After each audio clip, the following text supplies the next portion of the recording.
RJ Balaji sir. இவர் தான் இந்த படத்தினுடைய டைரக்டர். இதுல வந்து வில்லன் ரோலும் அவர் தான் பண்ணியிருக்காரு. இவரோட பெர்ஃபார்மன்ஸ் வந்து சூப்பராகவே இருந்துச்சுன்னு சொல்லலாம். இவர் வந்து எப்படி இப்படி ஒரு கோர்ட்டை எங்க பார்த்தாருன்னு தெரியல, எப்படி இந்த கோர்ட்டை கிரியேட் பண்ணாருன்னே தெரியல. ஏன்னா வந்து இந்த கோர்ட்ல ஒரே ஒரு ஜட்ஜு தான் இருப்பாரு, எந்த வித லா பாயிண்ட்டும் கிடையாது.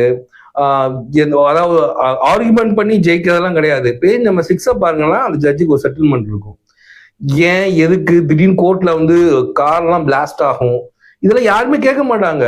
போலீஸ் கவர்மெண்ட் எதுவுமே யாருமே இல்லாத மாதிரிதான். அதாவது இவரா ஒரு வேர்ல்ட் கிரியேட் பண்ணிக்கிட்டாரு ஆர்ஜே பாலாஜி சாரே. ஏன்னா வந்து நீதித்துறையை வந்து அவ்வளவு கேவலமா காமிச்சிருக்காங்க நம்ம இந்தியாவின் நீதித்துறையை. ஏன்னா இப்போ சமீபத்துல வரைக்குமே வந்து இப்ப லாக்அப் டெத் எல்லாம் நடந்துச்சு.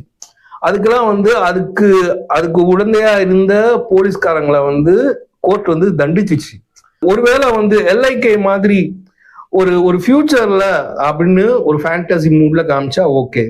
இல்ல ரெட்ரோ மாதிரி ஒரு ஐலாண்ட்ல வந்து ஒரு ஃபைட் கிளப் வச்சு நடத்திட்டு இருக்காங்க. இப்போ இங்க தமிழ்நாட்டுல ஃபைட் கிளப்லாம் சாத்தியம் இல்லை, இருந்தாலும் ஒரு ஐலாண்ட் நடக்குதுன்னா அப்படின்னா ஓகே. இது எதுவுமே இல்லாம பிரசன்ட்ல இப்படி ஒரு கோர்ட் இருக்குன்னா யாருமே நம்ப மாட்டாங்க. அதுவே வந்து ஆடியன்ஸ் வந்து நம்மளை தள்ளி பார்க்க தான் வைக்குது. இந்த படத்துல நம்மளை தள்ளி வைக்கதான் செய்யுதுன்னே சொல்லலாம். ஏன்னா ஜெய்பீம் மாதிரி ஒரு கோர்ட் அத மாதிரி ஒரு நேச்சுரலான ஒரு கோர்ட் சீக்வன்ஸ் யாருமே வைக்க முடியாது. அது பண்ணவர் எப்படி இந்த கருப்பு படத்தை எப்படி செலக்ட் பண்ணாருன்னே தெரியல. இன்னொரு சீன் வந்து தீபாக்கா இருப்பாங்க. தீபாக்காவும் சூர்யா சாரும் மீட் பண்ற ஃபர்ஸ்ட் சீன் அது. அதுல பாத்தீங்கன்னா வந்து மாஸ்டர் வச்சிருப்பாங்க. அதுல வந்து தீபாக்கா வந்து ப்ரொஃபைல்ல இருப்பாங்க. ஆனா வந்து க்ளோஸ் வைக்கும் போது சூர்யா சாரை பார்த்துக்கிட்டு இருப்பாங்க. ஸோ இந்த மாதிரி வந்து கண்டினியூட்டி விஷயங்கள்லாம் வந்து இருக்கு. இதுல இன்னொரு விஷயம் என்னன்னா, ஆர்ஜே பாலாஜி சார் வந்து ஒரு மதத்தை வந்து நீங்க வந்து பூஸ்ட் பண்ணி பேசி மக்கள் மத்தியில கைத்தட்டல் வாங்கலாம். ஆனா வந்து ஒரு மதத்தை இழிவா பேசி மக்கள் மத்தியில கைத்தட்டு வாங்கணும்னு நினைக்கிறீங்க பாத்தீங்களா, அது வந்து எப்படி அது சரியான விஷயம்னு தெரியல.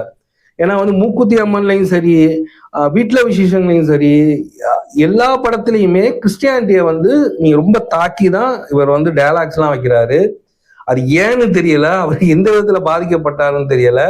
இந்த படத்துல கூட ட்ரெய்லர்லயே இருக்கும், வெளிநாட்டு கடவுள்னா நான் மன்னிப்பு கேட்டுருவேன், இது கருப்பு சாமி அடிச்சிருவோம் அப்படின்பாரு. அதே மாதிரி நான் படம் பார்க்கும்போது பாத்தீங்கன்னா வந்து அதே நட்டி சார் வந்து அந்த சீன்லயே வந்து ஆர்ஜே பாலாஜி சார்ட்ட சொல்லுவாரு, ஓ நீ கன்வெர்ட்டடா, அப்போ உனக்கு பயமும் கிடையாது பக்தியும் கிடையாது. இத மாதிரி ஒரு மதத்தை சேர்ந்தவங்களை வந்து இழிவுபடுத்துறதுனால என்ன உங்களுக்கு என்ன லாபம்னு தெரியல. வந்துட்டு வெள்ளக்கார சாமி அந்த கூட பாவம் கேட்கலாம், இது கருப்புடா, கருப்பண்ண சாமி கண்டம் சுத்தமா வெட்டி